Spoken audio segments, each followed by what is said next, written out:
Okay, so I'm Self Suffice. I'm here with you to continue on the module about hip hop culture, living hip hop, not just talking about it, not just selling it, but actually living it. And I believe I have another great honor to introduce some other people that I believe live hip hop. So hopefully, if you pay attention, you could read between the lines of their gimmick and see how they actually applied in their life. Five Steves, thank you for being here. This is my brother. I see you tore down the stage, you know what I mean? Like bars on top of bars. So we've been meeting to connect, you know, hopefully we'll get to collab. That's really, I want to switch some bars with him. But let me ask you a little bit. Can you introduce the rest of the council first of all? Okay, I'm Five Steves. This is Instincts. He's a rapper in the council, also a producer. This is Nomad Carlos. Yes. And this is the Sickest Drama, or TSD. What up?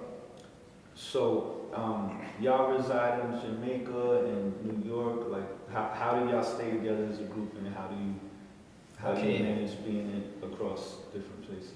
Okay, well, we're all from Kingston, Jamaica. 3 of us currently live in Kingston, myself, Instincts, and TSD. Nomad Carlos is currently in New York right now. So you actually met in Kingston? Yeah. So can you talk about that? What was that bond? I don't know if it was hip hop. If it wasn't hip hop, don't say it is just for the hip hop. Just keep it real. But if part of that bond was hip hop, can you tell us a little bit about how you met and why you were able to stay together after you moved?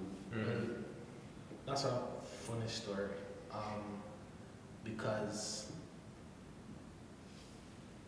they know each other from high school.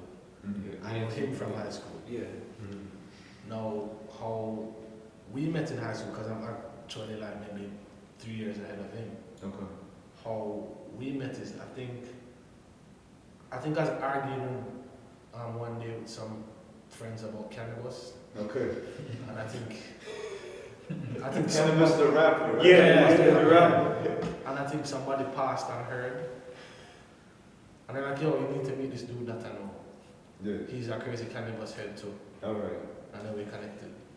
So that reminds me of one of the great things about hip hop. We've touched on it several times. Hip hop being a way where a fight isn't a bad thing. It's not a fight to kill someone. It's where we can be passionate and hear each other's opinion. You don't get that in a lot of fights outside of hip hop culture. So that makes sense. So that's how y'all.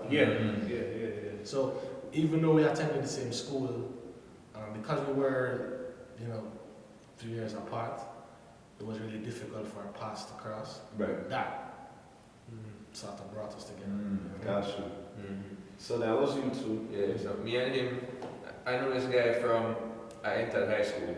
Okay. So I grew up in Jamaica. Okay. Like 1 3/4 of my life, grew up in Jamaica. So Ficey's probably, he's one of the first friends I had when I went to high school. So immediately when I met 5Cs, I said, not even a whole month, but with us connected on hip hop. It was always on hip hop, you know what I mean? And then this dude was always on the internet back then. Okay. Like message boards and stuff, and would tell me, yo, you need to go to ohhla.com. Oh yeah. That website. So that was a huge thing for us, because I'll say at that time I was probably like 13. Right.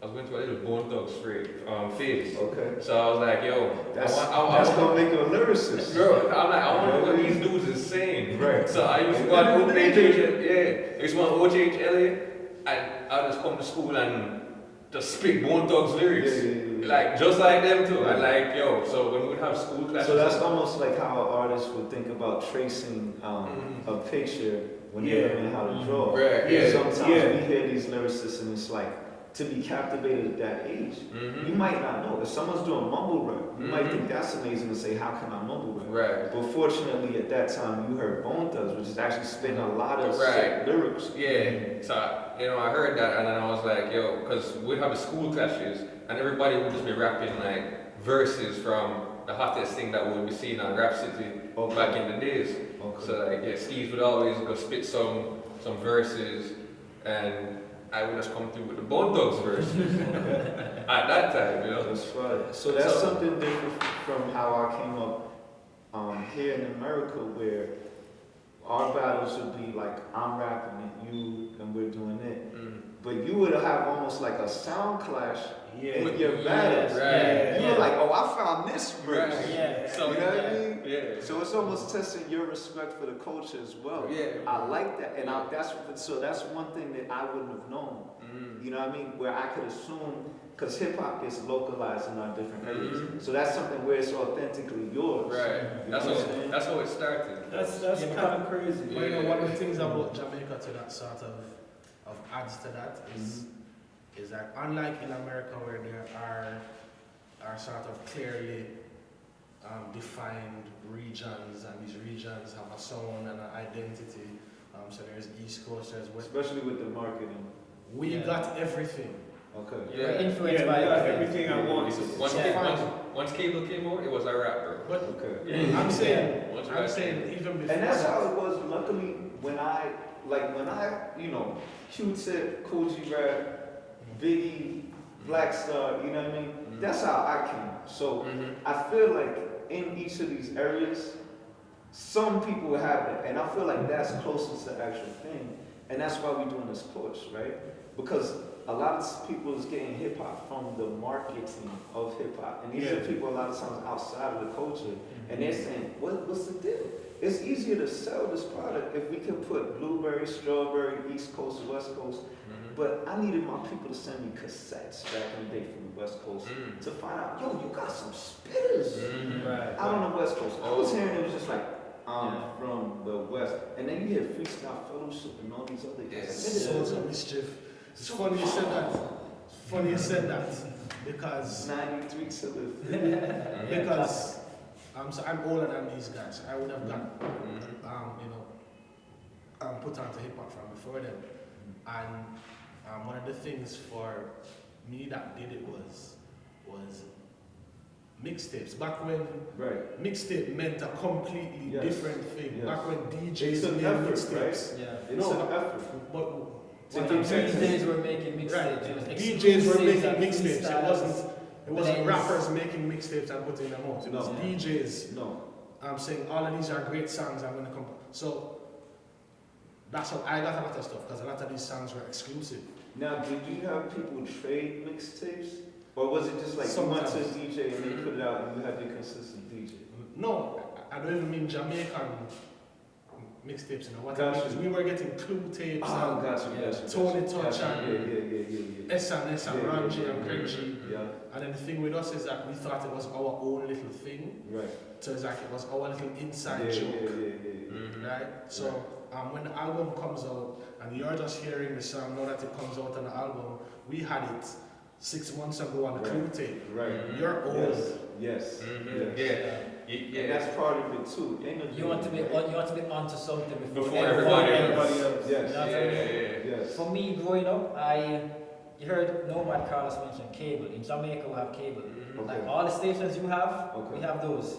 Plus more. For cheaper. So we grew up on American. But that depends what neighborhood you at in America. I know. I mean, I was saying the full gamut of channels that you guys know and have. We've had that. Illegal HBO and stuff. All of that. So we grew up with that. So a lot of us grew up watching Rhapsody, etc.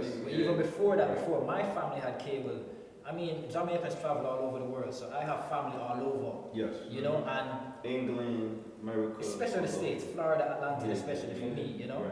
And I had cousins and family that were watching videos, taping them on VHS cassette, sending it back. But we didn't have cable at that time. So we were getting these tapes. See, and that's what I was saying that with the cassettes too. Aside from the DJs, people would tape things, and that was how you really stay ahead. Before it was dropped, before Nas was Nas with the buzz, he was hearing them on tapes like, yo, this cat stands up. This cat Biggie stands up. He was more from that era. He was probably, I mean, I caught the last part of a mixtape era with some Clue and stuff like that, you know. Even then though, like, even with the tapes, because you know, would have gotten some of those as well, but like, welfare, richer Jamaicans had satellite dishes that would allow them to pick up all these international stations, right? So if you had a rich friend who his parents have a satellite dish. Okay. Yeah. You'd like find excuses to be over his house. But you have to catch. You got to catch it. You went TV raps. You have to catch Rap City. Okay. Right? This is like late 80s, early 90s. It took, and that's another way where it took effort. It took effort. You had to go out of your way for it. Yeah. And to this day, I mean, even though hip hop is even more popular, it's everywhere and you can just access it on any platform, you still have to know where you want to go That's right. to find And certain a lot of things, people will you say know? if it's not on my main streaming platform, Mhm. I guess it's not there. Yeah. Right, it's not we might relevant, not it's not have good. that access, Mhm. but having to search meant if it wasn't here, I'm gonna look somewhere else. And I feel sorry for a lot of youth today where it's like, I hope we can remind people that like just because it's not on a streaming platform doesn't mean it's not there. That was obvious for us. If you're going over to your rich friend's neighborhood or getting a cassette from here, it's not obvious, but it's still something that you could do and easier if you know. Like it's not in front of you, you can still reach. So how did y'all two end up really as a group? How did you as a group end up bonding like that to a point where you moved but y'all still maintain this connection in two different countries?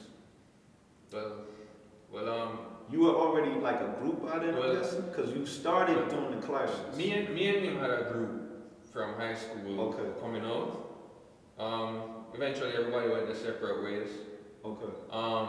But These guys also were part of a group. they also were a part of a No, well, different groups. not originally. But Originally. it became a part of a group at one point in time. Right, so originally, Mhm. both of us were just hip hop heads, both of us were rappers, and we'd sort of trade bars. So I'd go home, write something, call him, be like, yo, hold this song, do the same thing. And then he was going off to Canada to go to college. Okay. And we had this idea, I remember, I think it was close to when he was leaving, where he was like, yo, I'm going to the media arts, so I'm going to use these people's studio equipment and record. That's a hip hop Vocals approach to college. send it We back talked to you. about this yesterday. So, That's a hip hop approach to college. You're not just taking Yeah. classes, you get access Yeah, to the studio. exactly. so the whole thinking was we were going to work on a project. Okay. So he would send back vocals and send me beats, and we sort of compile it and whatever. So from then, we sort of recognize that musically we have a chemistry, Okay. and we're like-minded in terms of our hip-hop tastes. Right. So while he was actually leaving Jamaica is when you actually started to To do the collaboration. do the collaboration. So Yeah. then, But you were still in the same place at that point, right? Getting ready to go to college? Yeah, pretty much, because it was like, because I spent time back and forth from States to Jamaica, Jamaica to Canada, and then from Canada back to Jamaica. So it's just kind of like between the back and forth. The time that I was in Jamaica was from like, I guess you'd call it 9th grade, going straight up. So like you said, he was like 3 years ahead of me. Okay. So it was like, based off of the same cannabis discussion, we started to talk and whatever. The rapper cannabis. Yes, the rap with cannabis. Cannabis. Right. Based off of that, we started to talk and realize, you know what I'm saying, started to write more original raps. But I knew him like as a cat whose beat game, like the beats of the production, high tier. So when you're talking about trying to get a beat from Instincts, like you gotta be like on a level. Okay. So every waiting time list was long. yeah, the waiting list was long. That so It was was probably his it's probably longer than the waiting list to get into Trinity. That was his reputation. that was his If reputation. you're part of the Jamaican hip hop scene and get a beat from Instincts, consider yourself blessed. Yeah. So we're blessed to know him That and was to good. work with him I mean, I heard so some of the closely. beats, so Yeah. that's a fact. So I mean, even That's a me in fact. my younger time right now, like the stuff I'm writing, I know that I've got to step correct. And like, I knew I was leaving, so I was like, you know what? Make sure I can like come with Okay, a so picture that really that answers a works. question. Because we can have a deeper conversation, but just for the class, I Yeah. have to succinct a lot of things. That really answers part of the question. It was such a level of respect that y'all had within the culture of hip hop. That it was like this distance thing isn't even like the fact that we could work together is way more important. Carlos has been out of Jamaica for almost 6 years. Almost 5, almost 6 years. 2013, October 2013. Yeah, almost 6 years, and we still a group. Yeah. I mean, technology. So talk about that. He was going to college, but he was maintaining like, yo, you got fire beats, I got my lyrics. That was in the era of dial-up internet. You know Wow. what I'm saying? So I was dedicated to get those 3 megabytes. I was sitting down waiting for my phone. This was like 128 kbps. 128 KB. This was I'm there for like before 40 minutes waiting for this to download. Real player audio. Real player audio. This all was that. real audio. Yeah. That never occurred to me. Like, Yeah. oh, you guys were sending Real stuff audio back moves. then. Yeah. So then what was it like? How did you move? And were you like in the middle, like we working on projects Oh, already? Or were you like, yo, I might not see you for a Well, while? let me give you a timeline. Because how We me and all. Steve's met TSE and Instincts. There's a place called Gambino's Recording Studio in Jamaica. Okay. Most view it as like the Mecca of Jamaica and hip hop. Yeah. And how I He's in Kingston. in In Kingston, Okay. how I got introduced there is my family, my cousins, they were running the studio, Okay. and you know, I all my hip hop influences came from them when I was much younger. So that's really how I got into hip hop. So But you talking about managing, producing, engineering? they were managing it, and they had some people who would come in and Okay. produce for them. Okay. But they were also rappers as well. Okay. So when I had my crew with Steve's, I was like, yo, my cousin's got the spot. Oh, let's go. Okay. It was like probably within the first year when it was opened up. Guys, So, would have been like 05. We first went in December 04. 04. Yeah, December 04. When you're 04. So early on, as they were establishing that platform, you were establishing your connection. So from 04, 05 onward, well, I think I met Instincts before I even met TS. Yeah. You were in Canada still. Yeah, I was in Let Canada. me jump in. Yeah. Let me jump in right here because they had asked me to come around to the studio because they had heard a beat I made and they're like, no, we need to have this youth Fast. in the fold. So I started going around there around 2005, and by then I'm jaded rapper because I'm like, I don't like where hip hop has gone. Yeah. Everybody's trash. Type of vibes. You know? So Out of the world. So I remember telling them, I was like, yo, there's this dude I know, you know, TSD, he's crazy. And I started playing them a lot of his music, and then they sort of saw the light and sort of, I guess, brought him into the fold. And I think one of the first projects, apart from what we did, he did a mixtape, and those same guys sort of A&R'd it. So you were in a position where, because of what had been happening, you were able to appreciate artists that were still kind of lyrical and not just following trends. Right. So maybe if that wasn't happening, you wouldn't have, but you were able to say, yo, we got something right here in Jamaica, right here in my community where like we might be some of the best right now. It's funny that you said that. Because like I would have been things a going part of wrong helped you appreciate what was going right. Alright, so I would have been a part of the Jamaican hip hop scene from as early as maybe '94. Okay. So I would have seen various different generations. So I knew pretty early that we had dudes in Jamaica that were on the same level as the people that we looked up to. Right. Our problem was that we have this sort of inferiority complex where we felt like there's no way I could be as good as them. Yeah. Impossible. Right. Even though you probably, with a little bit more work, you could, you know, probably be closer to him. But you know, we felt like we would never attain that level. And I remember telling dudes, I was like, yo, but when I play your music and I play something from Rayquan right after, together. It goes together. So, you know, Okay. don't So feel like you're trying to. touching on another. Wait, actually, I gotta wrap up this question. So, how did you stay connected? WhatsApp. And then, but then I gotta go back to you because I brought up the These other guys. question.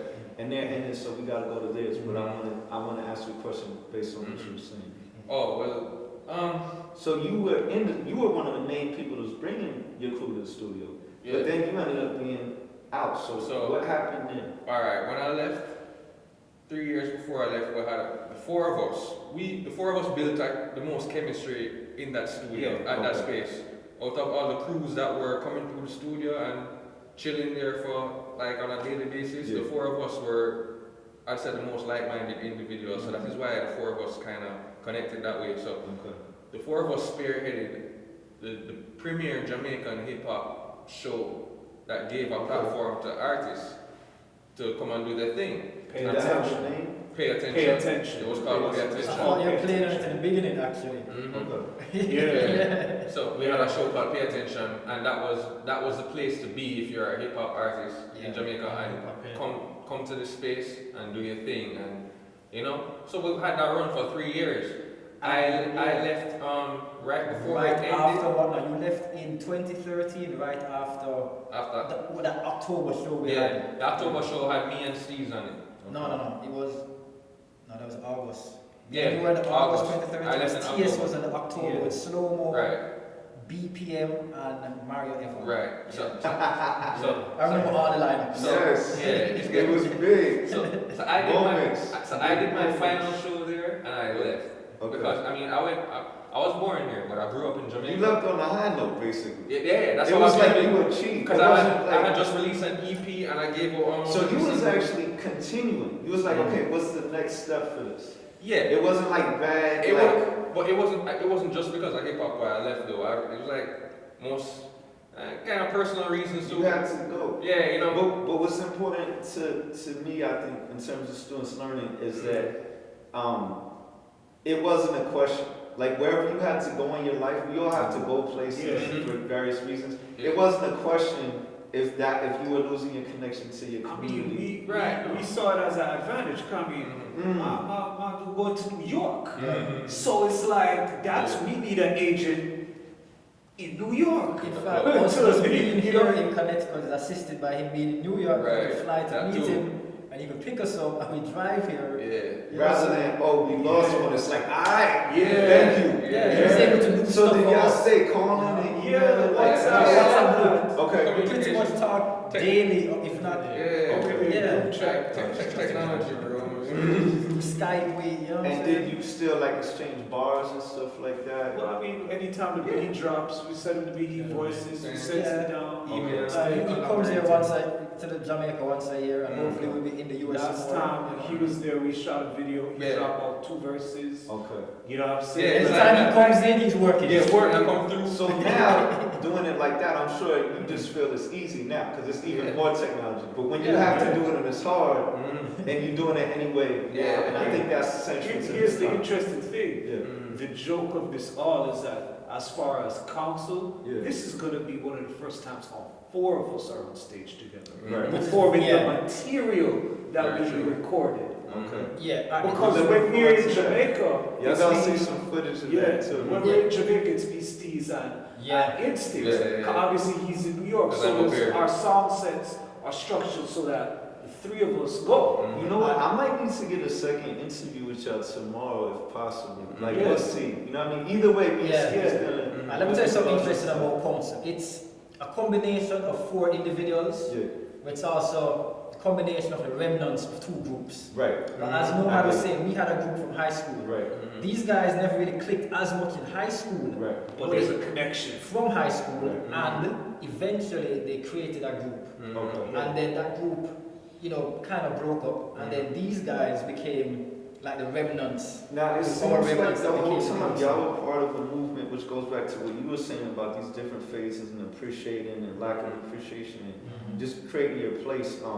Also, the concept of localization, of hip hop being something that can go other places.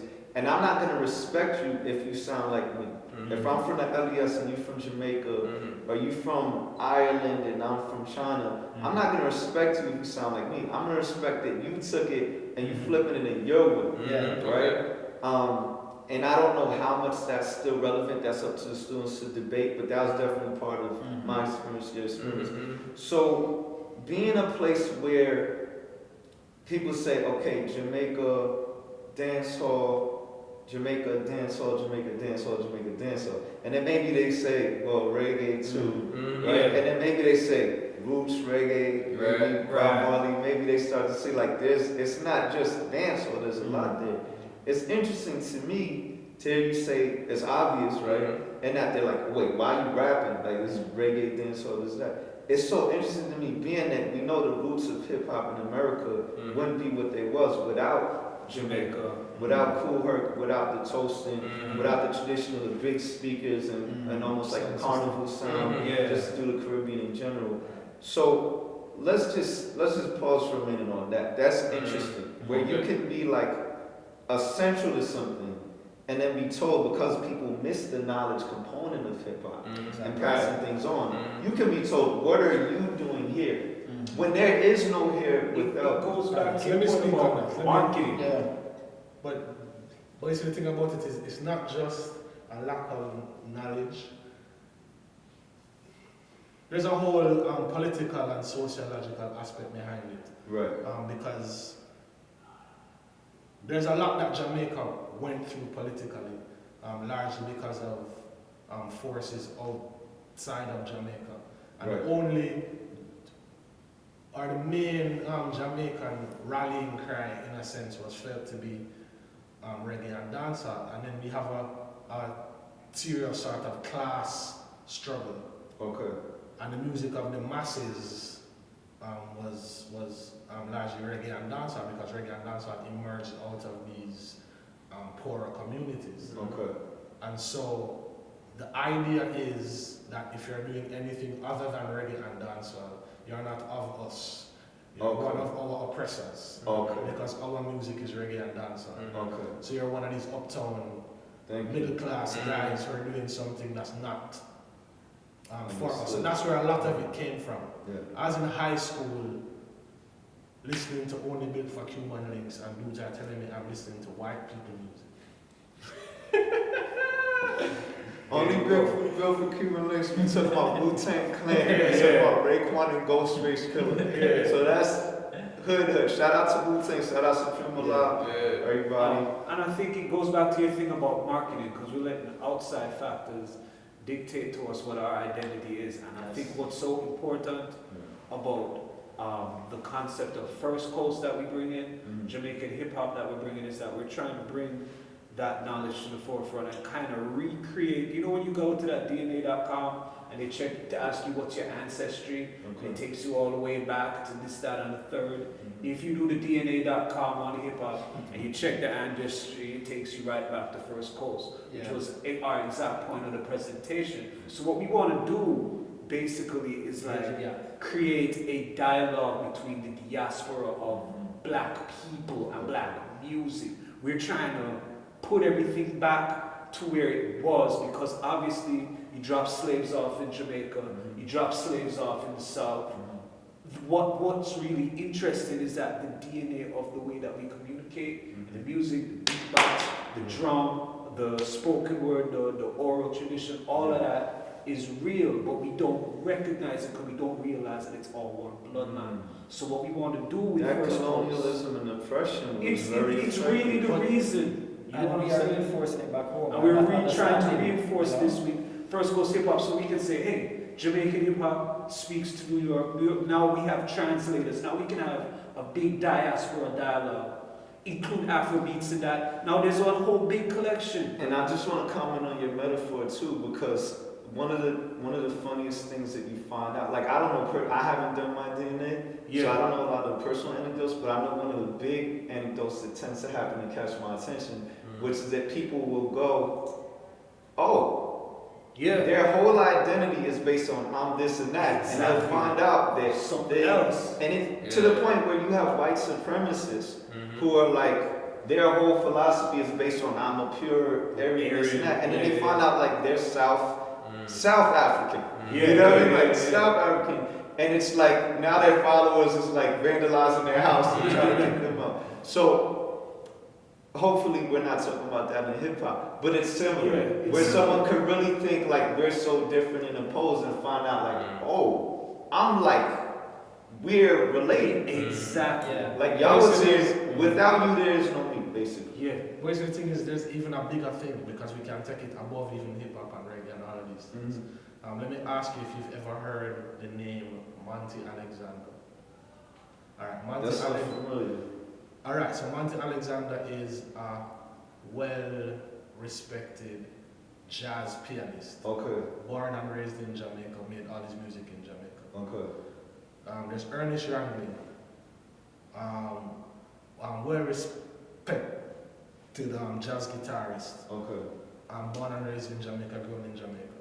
Okay. So if the rest of the jazz community could have realized them as just jazz musicians, regardless of the fact that they're from Jamaica, this whole idea of because you're from this place, this is the music that you have to make, is really garbage at the end of the day. It's really non-existent. I just want to say, like me personally, that whole mindset, I find it to be hypocritical, especially from the molds that it's coming from, because those people, I mean, reggae music, right? Came from Imitation. It was imitating American music. Yeah. They were like that's how reggae came about in the first place. Like Jamaican culture was always what's on Billboard in America right now? Oh, we're gonna sing that over. That was always the culture. It blows your mind when you go and hear like some of Bob Marley's earlier stuff. You're like, he's doing like. Let's just call a spade a spade. Let's just call a spade a spade. Right. Call a spade. You can't tell me that I shouldn't rap or I shouldn't hip hop when you're wearing Tommy Hilfiger and wearing Jordans. Right. You can't tell me that. Right. You know what's funny about Jamaicans though? We're very proud people.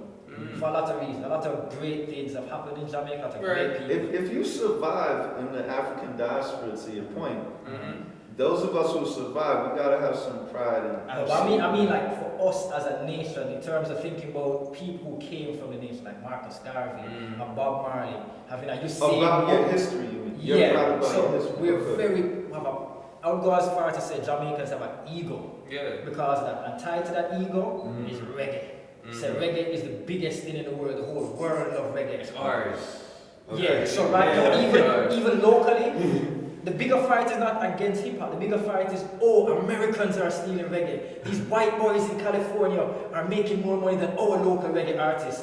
There are more white acts in Europe touring reggae that's what's going on in the reggae community right now. But you're stealing their music in the 70s, you know what I mean? We didn't do enough to capitalize on it, and now we're knocking the rest of the world for embracing our culture, learning about it, doing it well, and applying the business the way they should. And we're upset about that. Isn't that where hip hop really starts to shine again? Because you know, like let's go back to Capoeira, right? Let's go to South America, leaving Jamaican America for a second, right? We're taking the drums away from us. It's illegal to defend yourself, right? So we now have this game that we play, right? And we see the bing, bing, bing, bing, bing. It's this game, it's this dance, but it's self-defense, right? And I think in that way, whether we go back to jazz musicians taking a motif from popular commercials, Woody Woodpecker, but when the jazz musicians were taking and flip it, it meant something within our community. And that's a big thing to this day. I've never heard so many popular commercial songs that are like considered white music that I wouldn't necessarily listen to coming up. Remixed by Jamaican artists. You know, right here. Hold on. You know what's big in Jamaica? Country music. Yeah. You know what you hear in a strip club or the dance? Celine Dion. Celine Dion. Celine Dion. But this is why I say specifically this is something about the diaspora and about hip hop, right? Sampling, it's not just like what you had and making something to it, because that's really important. But if we could articulate, there's something there about amongst us who are in a similar situation, saying like, yeah, I took that because that's all we had. Yeah. But I put a flavor on I it. flipped Like it. when you produce that beat and you find, it's not like I could play a billion melodies. It's like I'm gonna find that half bar and that whole thing that's gonna hit, that's gonna speak to us, and I'm gonna flip it in a certain way. Yeah. So don't you think we should give ourselves credit in that sense too, as reggae, as hip hop, as diaspora, as artists who take things? And flip it. We're not really just taking it and saying, It's ours. yeah, like we're gonna do this now because you did it well. We're saying, y'all, we're not getting a voice.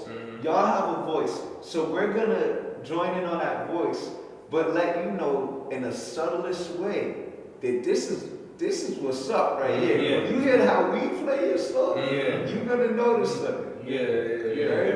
It's funny that you said that. Yeah.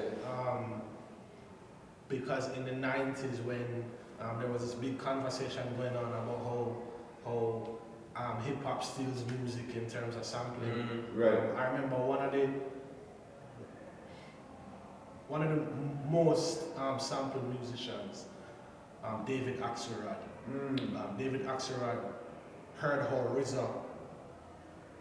Sorry, no, not Axelrod. Sorry, Bob James. Yeah. Heard how Crazy drum breaks. RZA flipped his song Nautilus. Yeah. And I created this song as a happy song. Right. You created this dark, murky, Right. menacing thing from it, and it just blew his mind. And he had a different sort of view on hip hop from then, because before that he just saw it as, but all you're doing is taking 4 bars out of my music and adding drums to it. Right. What was the Havoc joint where it sampled the Michael Jackson again? What was it? That's Apostles' Warning. Right. Yeah. Yeah. Look at that, Michael Jackson One of my turned into favorite Apostles' Warning. That's Like, Apostles' Warning. He takes He Jackson's 5 cover of People Make the World Go Round. That's a happy song, right? Apostles' Warning is one of the most menacing, scary. That's one of my favorite songs. albums. yeah, Mob Deep music is like a bloody alleyway. So I feel like that is a part of the talent of hip hop as well. To hear something in music that nobody else hears and to sort of translate that. Yeah. I don't know. For me, that is It takes away from the idea of I'm the first, I'm the best, I'm the owner, to the idea of continuing to reconnect. What is the value to the cycle? Yeah. What is the value to the community? Like, you might have a dope beat, but if I can't rap on it, I'll never forget I had an African dance teacher one time, and I got this offer from Def Jam, and I was like all lit because I was producing and rapping and everything. So I came back and I took all the rhythms he'd been teaching us, and I did the whole drum beat, and I was all like happy to show him, you know what I mean? Because he's like a real dude from Africa that has all these accolades. So I play him the thing, right? I've been working on it, I get the djembe bass, doom, all of that. And he listened to it, he's like, yeah, that's it. But then he was like, he didn't look like excited. And he was like, we couldn't really do anything with this back in the village in Africa, because what are the drummers gonna do? What are the dancers gonna do? Like, the dancers are talking to the drummer. The drummer's talking to the dancers. And they're talking with each other, and they're creating something new together. It's not about having the most technical, precise, finished thing for me. Right? It's about, you get that sample, you get that flute, you get that thing, and if it doesn't connect us, maybe it's not hip hop. If it's not in a cipher, it's really cool. It's really cool in the museum somewhere. But I guess this is the culture about connecting. And thank y'all for staying together through time, through spaces, and being a great example. I look forward to working with y'all more. Looking forward to y'all show as well. This is the council, y'all. Council. First Coast. Yeah. And we're gonna come up with a homework assignment too. Alright. Cool. Good stuff. Yeah, man, that was dope, bro. Yo, that was great, man. Probably the best interview I ever did. Yo. Did you get that part of the tape? Did you start the camera? Which one? You said it's probably the best interview ever. I thought we were only doing 10 minutes. I thought we were only doing 10 minutes. No, because I do have